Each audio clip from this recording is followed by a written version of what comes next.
오늘은 믿음의 경주라는 우리 제목으로 함께 은혜의 말씀을 나누겠습니다. 여러분, 요즘 날씨가 많이 좋아지면서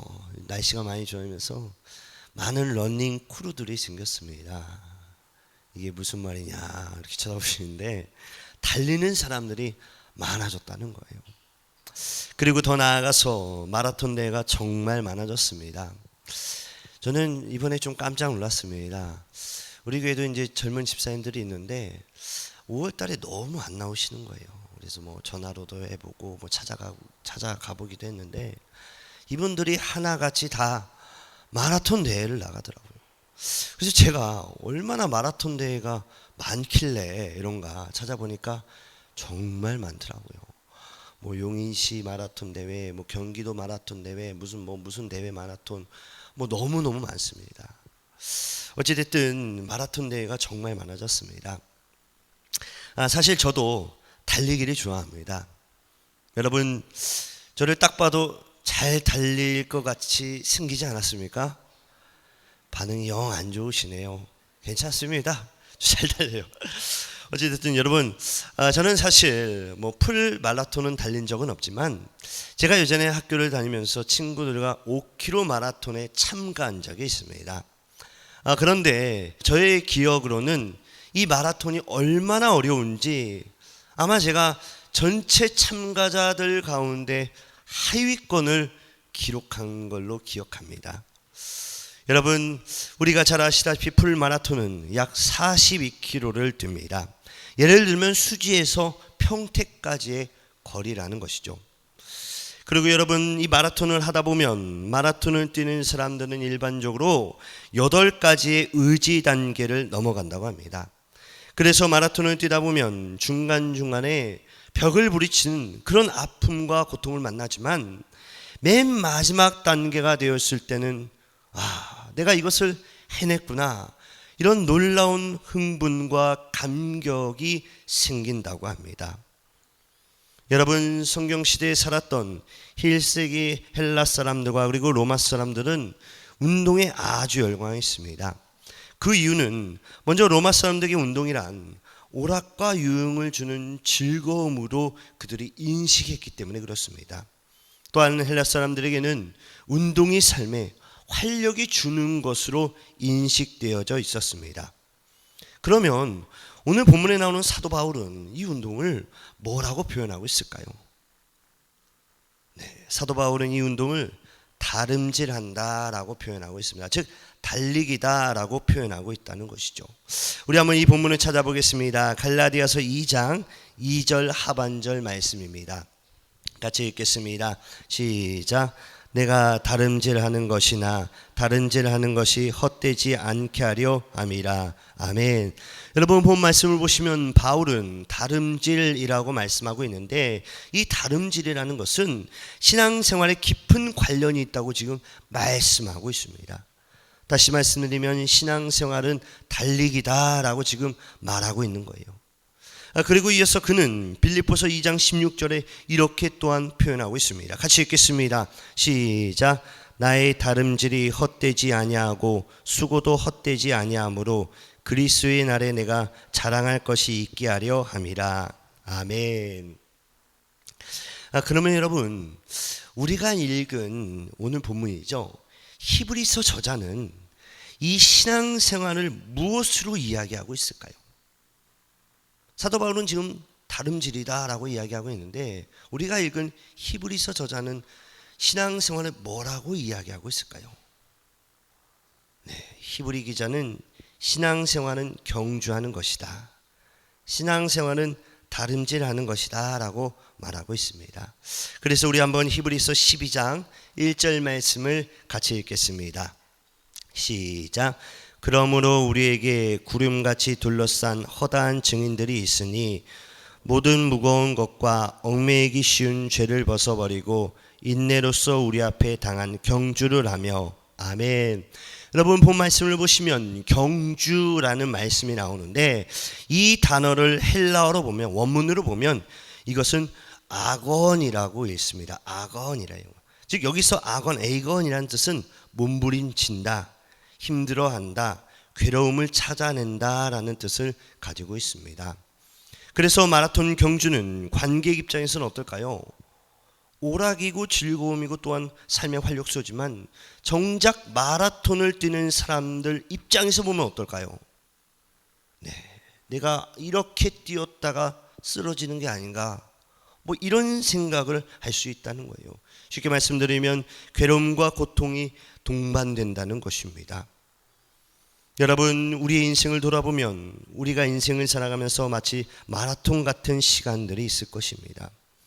아무리 달려도 끝이 안 보일 때가 있다는 거예요. 즉 인생을 달리다 보면 지치고 힘들 때가 크고 작은 문제들이 많이 찾아온다는 것입니다. 예를 들어 회사 일로 힘들고, 또 뭐가 있습니까? 질병으로 힘들고, 또한 자녀 문제로 힘들고, 뭐 여러 가지 말할 수 없는 크고 작은 일들이 갑자기 찾아온다는 거예요. 특별히 예고 없이 찾아온다는 것입니다. 여러분, 이럴 때 우리는 어떻게 해야 합니까? 우리가 인생을 열심히 살아가고 있는데, 하루하루 최선을 다해서 살아가고 있는데 우리에게 갑자기 일이 일어난다는 거예요. 그럴 때 우리가 어떻게 해야 되냐라는 거예요. 오늘 말씀에 나오고 있습니다. 바로 예수님의 경주자로 인생을 뛰어라 라고 말씀하고 있습니다. 그래서 에스겔 3장 14절 중반절을 보시면 같이 읽겠습니다. 시작. 내가 근심하고 분한 마음으로 가니 여호와의 권능이 힘있게 나를 감동시키더라. 아멘. 여러분, 본 말씀을 자세히 보시면 내가 근심을 가지고, 내가 걱정을 가지고, 무엇보다 내가 분한 마음을 가지고, 내가 속상한 마음을 가지고 하나님께 나아갔더니 어떻게 되었더라? 여호와의 권능이 힘있게 나를 감동시키더라. 여러분, 우리의 삶 가운데 많은 문제가 있습니다. 그죠? 문제가 없는 사람이 없어요. 가만히 그 사람들을 보면, 옆 사람들을 보면 문제를 다 가지고 살아가고 있습니다. 그런데 이러한 근심을 가지고, 걱정을 가지고, 또한 분한 마음, 속상한 마음을 가지고 하나님께 나아갔더니 어떻게 되었다라는 거예요? 여호와의 권능이 힘있게 나를 끌고 가더라라는 것입니다. 그래서 여러분, 우리가 예수님의 경주자로 우리의 인생을 뛸 때 하나님께서 우리의 모든 상황을 여호와의 권능으로 도와주실 줄 믿으시기 바랍니다. 그래서 오늘 특별히 본문 말씀을 통하여 믿음의 경주를 하기 위해서 우리가 어떻게 나아가야 되는지 두 가지 조건을 함께 나누기 원합니다. 첫 번째로, 예수님의 경주자는 관객이 아닌 참여자로 나아가야 합니다. 여러분, 예배에 참여한 사람은 예수님의 경주자입니다. 믿으십니까? 그래서 히브리서 12장 1절 시작은 이렇게 시작하고 있습니다. 같이 읽겠습니다. 시작. 이러므로 우리에게 구름같이 허다한 증인이 있으니. 아멘. 여러분, 본 말씀을 보시면 처음 시작이 이러므로 라고 시작하고 있어요. 그렇죠?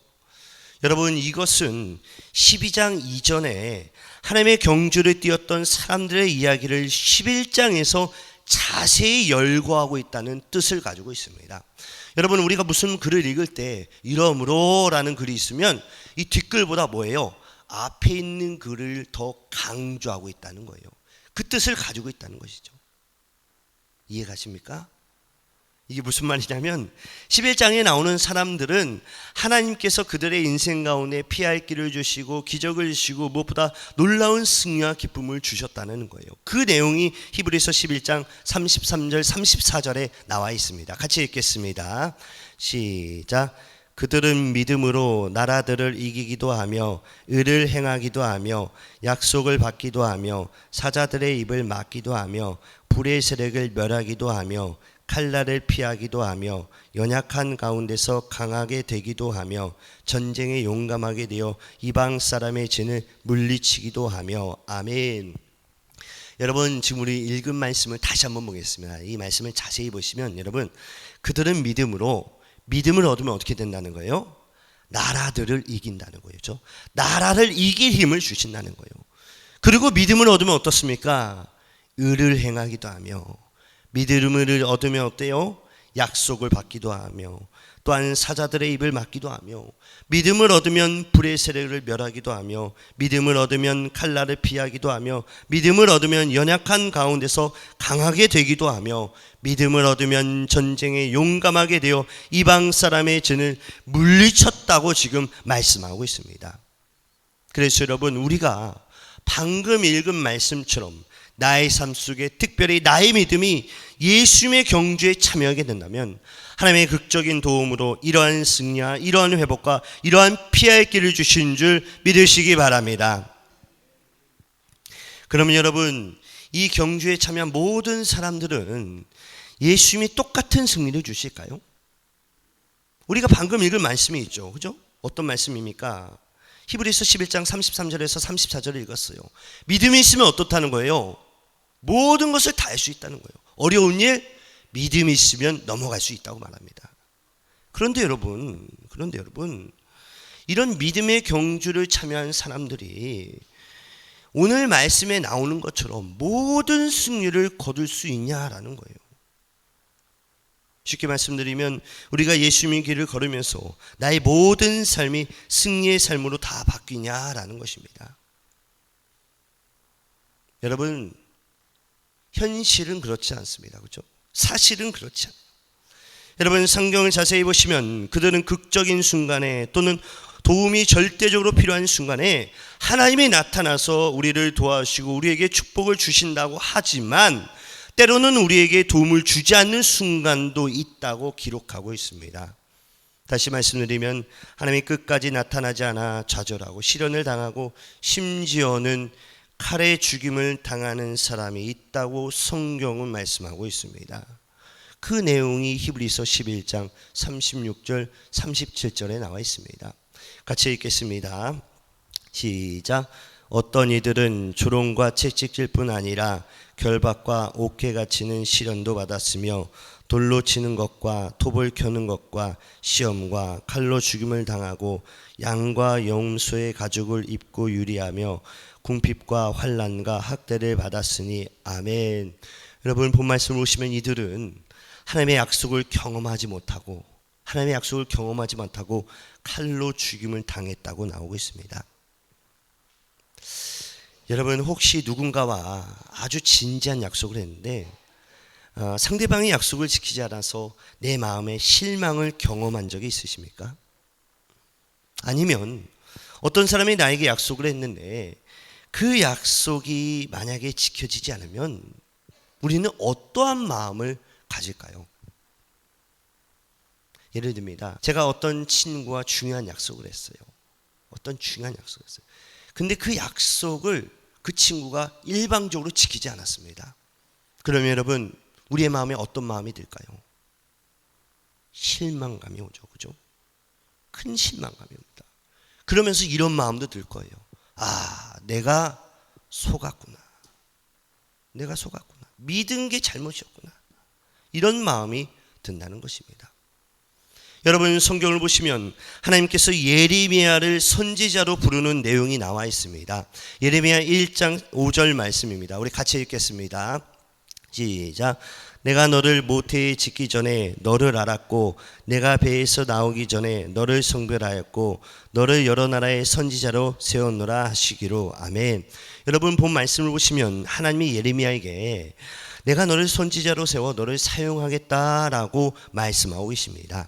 그러자 예레미야가 뭐라고 하나님께 말하냐면, 하나님, 저는 어린아이입니다.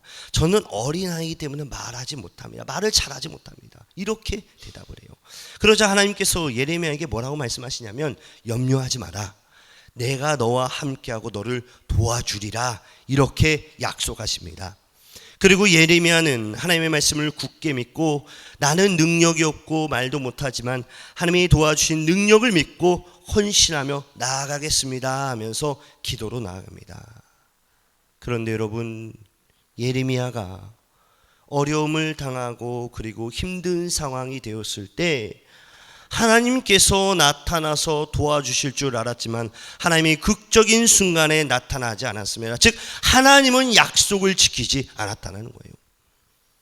여러분, 예레미야가 어떤 사람입니까? 우리가 잘 아는 선지자예요. 어떤 사람이죠? 기도의 선지자예요. 그죠? 예레미야 하면 어때요? 기도의 선지자.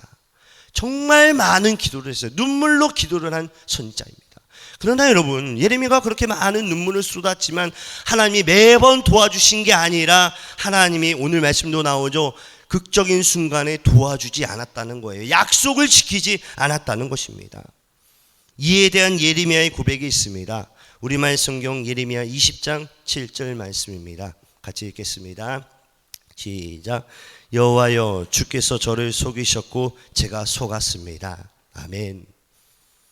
여러분, 우리는 인생을 살면서 많은 문제와 많은 어려움을 만나면서 살아가고 있습니다. 그래서 그 문제와 그 어려움을 통해 내 삶에 많은 손해를 보기도 합니다. 사실 어떻게 보면 내가 그렇게 하나님을 붙잡아봤고, 내가 그렇게 기도했고, 내가 그렇게 예배하며 나아갔는데 약속하신 하나님이 나를 도와주지 않아서 하나님이 언제 도와주시는가, 내가 속은 것이 아닌가, 이런 마음이 들 수도 있다는 거예요. 여러분, 우리는 신앙생활을 잘하고 있습니다. 믿으십니까? 주일날 나오면 신앙생활 잘하는 거예요. 너무너무 잘하는 것입니다. 그런데 여러분, 우리가 이러한 신앙생활을 하고 있는데 우리에게 문제가 생겨서 기도를 해요. 그럼 어떨까요? 기도응답이 되는 게 있고 기도응답이 안 되는 게 있어요. 특별히 내가 정말 중요하다고 생각하는 기도 문제를 가지고 열심히 기도하는데 어때요? 이루어질 때가 있지만 사실 현실은 어떻습니까? 이루어지지 않은 게 더 많을 때가 있어요. 그럴 때 우리의 마음에 이런 생각이 듭니다. 아니, 하나님이 진짜 살아있나? 이런 의구심이 들 수 있어요. 아니면 내가 또 속은 게 아닌가? 이런 부정적인 생각을 가질 수도 있다는 것입니다.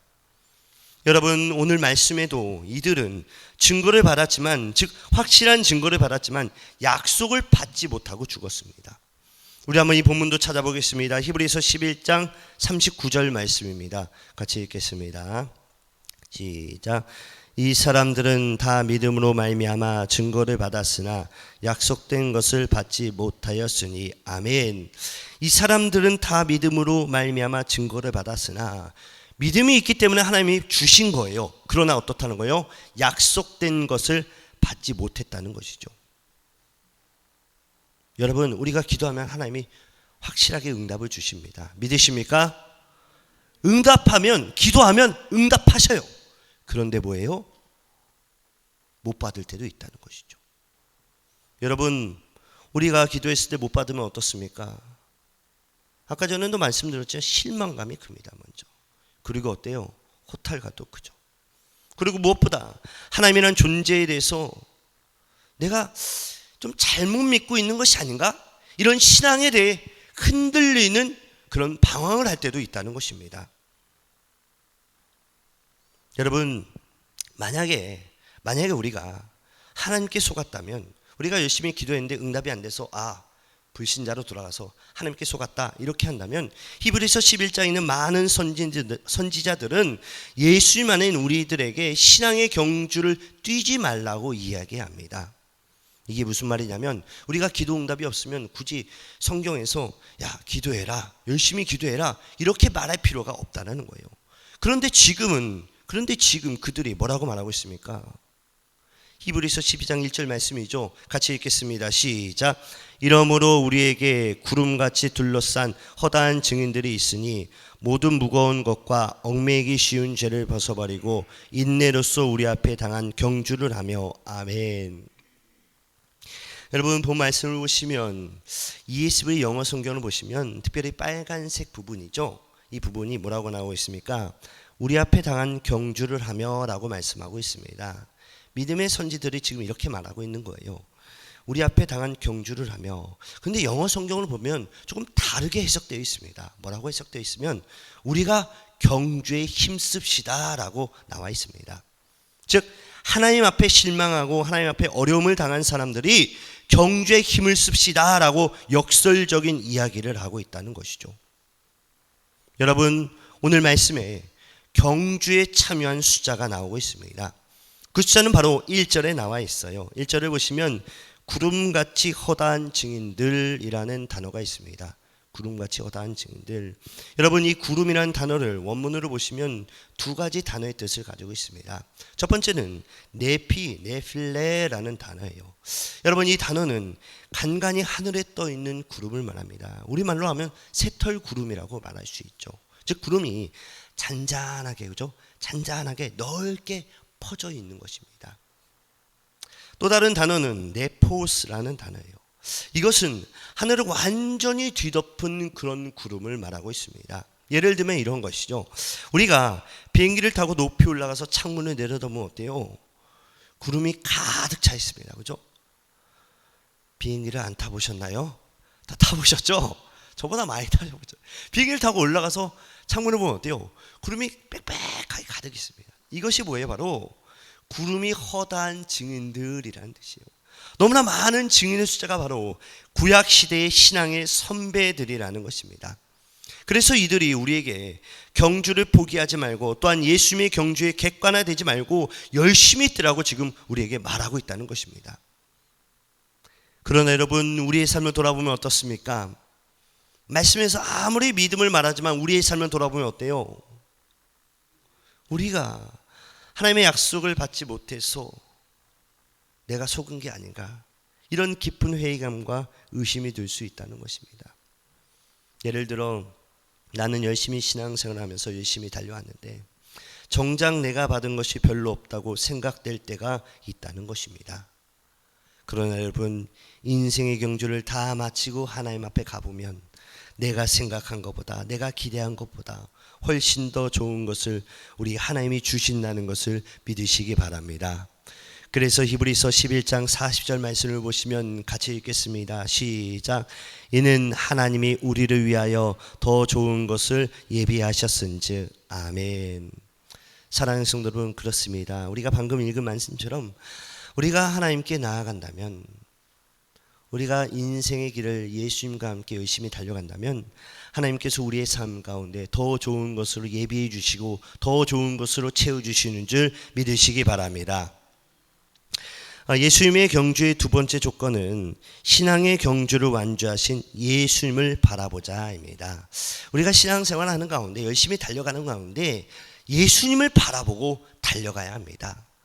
간혹 이런 사람들이 있어요. 우리가 열심히 신앙생활을 하는데 옆 사람을 보고 달려가는 사람이 있어요. 이게 무슨 말일까요? 옆 사람이랑 너무 친해서 이 사람이 나오면 교회 나오고 이 사람이 교회 안 나오면 안 나가요. 이런 사람이 있다는 것입니다. 여러분, 우리가 경주하다 보면 참 많이 힘이 듭니다. 마치 벽에 부딪히는 그런 어려움을 만나기도 합니다. 즉 인생의 어려움이 있다는 것이죠. 그러나 여러분, 그런 힘듦과 그런 고난을 만날 때 신앙의 경주를 완주하신 예수님을 바라보라고 히브리 기자는 지금 권면하고 있습니다. 그래서 히브리서 12장 2절 말씀을 보시면 오늘 본문입니다. 2절입니다. 시작. 믿음의 주요 또 온전하게 하시는 의인 예수를 바라보자. 그는 그 앞에 있는 기쁨을 위하여 십자가를 참으사 부끄러움을 개의치 아니하시더니 하나님의 보좌 우편에 앉으셨느니라. 아멘. 여러분, 신약 성경을 보면 예수님의 직업에 대해 나옵니다. 예수님의 직업에 대해 나와요. 여러분, 예수님의 직업이 무엇입니까? 목수였죠. 목수였습니다. 그리고 예수님이 우리가 잘 아시다시피 30세쯤 되었을 때 공생애를 시작하셨습니다. 그래서 사람의 인성을 강조한 누가복음을 보시면 예수님의 시작을 말씀하고 있습니다. 우리 한번 찾아보겠습니다. 누가복음 3장 23절 말씀입니다. 같이 읽겠습니다. 시작. 예수께서 가르치심을 시작하실 때 30세쯤 되시니라. 아멘. 여러분, 본 말씀과 같이 예수님은 30세 공생의 사역을 시작하셨습니다. 그런데 유대인의 남자라면 10살이 되면 미스바라는 성인식을 합니다. 그래서 우리 예수님도 아버지 요셉을 도와 목수 일을 하셨지만 예수님은 유대인의 관습대로 10살 때, 즉 성인식을 함으로써 아버지 요셉의 일을 정식적으로 배우기 시작한 것입니다. 이게 무슨 말이냐면 유대인들의 그때 당시는 아버지의 직업이 내 직업이 됩니다. 아버지가 목수면 아들도 목수가 되고, 아버지가 어부면 이어서 뭐예요? 아들도 어부가 돼요. 그런데 예수님의 직업이 목수라고 했는데 이 목수가 언제부터 언제까지 했느냐, 지금 이걸 말하고 싶은 거예요. 여러분, 예수님은 아마 보면 우리가 지금 방금 전에 제가 말씀드렸죠. 10살 때 미스바를 딱 성인식을 시작으로부터 아버지 일을 시작할 수 있습니다. 언제까지 했죠? 30세까지 했어요. 그러면 대략 계산하면 언제입니까? 20년 동안 목수 일을 하신 거예요. 즉 10세에서 30세까지입니다. 그러면 일반적으로 봅시다. 일반적으로 보면 우리가 무슨 일을 하면 3년에서 5년은 어때요? 일을 배우느라고 실수도 하고 좀 어려움도 있었을 거예요. 그죠? 그러나 그 이후부터는 어떨까요? 저절로 전문가가 돼요. 다시 말씀드리겠습니다. 예수님이 20년이라는 시간 동안 목수 일을 하셨는데 3년에서 5년은 조금 어설펐다고 치면 그 시간을 뺀 17년의 시간이 되면 엄청나게 잘했을 거예요. 그러면 이런 시간이 있으면 어떨까요? 자기가 이러한 17년의 시간을 가지고 있고 엄청난 전문가의 손길을 가지고 있는데 이 시간을 놓을 수 있을까요? 아니면 이 시간을 계속 이끌고 삶을 살아갈 수 있을까요? 눈치를 보니까 전혀 이해를 못하시는데 제가 다시 말씀드리겠습니다. 여러분, 17년이라는 동안 시간을 일을 그만두고 다른 일을 한다. 이게 가능한 일입니까? 가능하지 않은 일입니까? 사실 불가능한 일이에요. 상당한 재고가 필요하지 않겠습니까? 상당한 신중함이 필요하지 않겠습니까? 그런데 예수님은 말씀해 보면 30세가 되셨을 때 하나님이 주신 사명을 감당하기 위해서 모든 것을 버려버리고 구원의 마라톤의 주자로 뛰었다는 거예요. 그러나 예수님은 어떻습니까? 세상의 모든 죄를 지고 하나님의 어린 양이 되었지만 사람들은 감사하지 않고 예수님을 무시했습니다. 예수님을 경멸했어요. 그리고 또한 십자가에 못 박고 예수님을 저주했다는 것이죠. 그러나 오늘 본문을 보시면 12장 2절 중반에 보면 십자가를 참으사 부끄러움을 개의치 아니하시더니 라는 말씀이 나오고 있습니다. 예수님은 십자가를 참으시고 무엇보다 모욕과 수치를 신경 쓰지 않았다고 지금 말씀하고 있다는 거예요. 그리고 어떻습니까? 끝까지 완주하셨다는 것입니다. 여러분, 제가 왜 이 말씀을 드리냐면, 이 말씀을 대단하게 크게 드린 것도 아니지만 왜 이 말씀을 드리는 거냐면, 여러분, 우리의 신앙생활도 똑같습니다. 우리가 가지고 있는 오래된 습관들, 예수님처럼 17년 된 전문적인 기술들, 예를 들면 오래된 우리의 마음들, 오래된 우리의 생각들, 우리가 이런 것들 다 내려놓을 때 하나님께서 우리의 삶에 놀라운 은혜와 축복을 주신다는 거예요. 그런데 보면 우리의 삶 가운데 이런 것들을 내려놓지 못하기 때문에, 세상적인 것들을 아직도 가지고 가기 때문에 우리의 삶 가운데 놀라운 축복의 역사가 없다는 것입니다. 여러분도 아시다시피 성경은 우리에게 빠른 경주가 반드시 승리한다고 말씀하고 있지 않습니다. 결국 끝까지 견뎌내는 자가 승리한다고 말씀하고 있다는 거예요. 그래서 마태복음 24장 13절 말씀을 보시면 같이 읽겠습니다. 시작. 끝까지 견뎌내는 자는 구원을 얻으리라. 아멘. 그래서 여러분, 우리도 끝까지 하나님의 말씀으로 나아갈 때, 끝까지 믿음으로 나아갈 때 우리의 삶에 놀라운 축복의 열매가 나타나는 줄 믿습니다. 말씀을 마무리하겠습니다. 여러분, 우리는 인생을 살다 보면 특별히 인생의 레이스 도중에 미끄러지고 넘어질 수 있습니다. 심지어는 좋지 않은 출발도 할 수 있습니다. 그러나 여러분, 우리가 달리는 그리스도의 경주에서 가장 중요한 것은 바로 잘 끝내는 거예요. 인생을 돌아보면 어떻습니까? 짧으면 짧고 길면 길습니다. 그죠? 우리 권사님들이 많으신데, 우리 권사님들, 제가 어렸을 때 우리 권사님들 너무 이뻤어요. 아주 이뻤습니다. 동요를 안 하시는데요, 상당히 이뻤어요. 그런데 이 세월이 너무 빨리 지나가는 거예요. 제가 지금 말씀드리고 있지만 우리 인생의 경주라는 게 너무나 빠르다는 거예요. 그래서 어떻게 해야 한다고요? 마지막에 끝에 잘해야 한다는 거예요. 그래서 여러분, 우리도 인생의 여정을 끝까지 포기하지 말고 예수님의 믿음을 가지고 끝까지 나아가는 우리 귀한 성도님들 되시기를 간절히 바랍니다. 그리고 더 나아가 기도로 나아가는 우리 귀한 성도님들 되시기를 간절히 축복합니다. 아멘. 한 가지만 더 말씀드리고 마치겠습니다. 여러분, 이 기도에 대해서 제가 말씀드렸는데 이 기도는 여러분 기도는 저축입니다. 저축이에요. 이게 무슨 말이냐면 우리가 이 저축을 한다는 건 무엇입니까? 나중에 큰 일이 있을 때 그 돈을 쓰려고 저축한다는 거예요. 그죠? 기도도 똑같습니다. 우리가 어떠한 일을 놓고 매일매일 기도하는 게 아니라 내가 습관적으로 매일같이 기도로 저축을 해놓으면 나의 어려운 상황이 갑자기 왔을 때 그것을 그대로 하나님의 은혜로 쓸 수 있다는 거예요.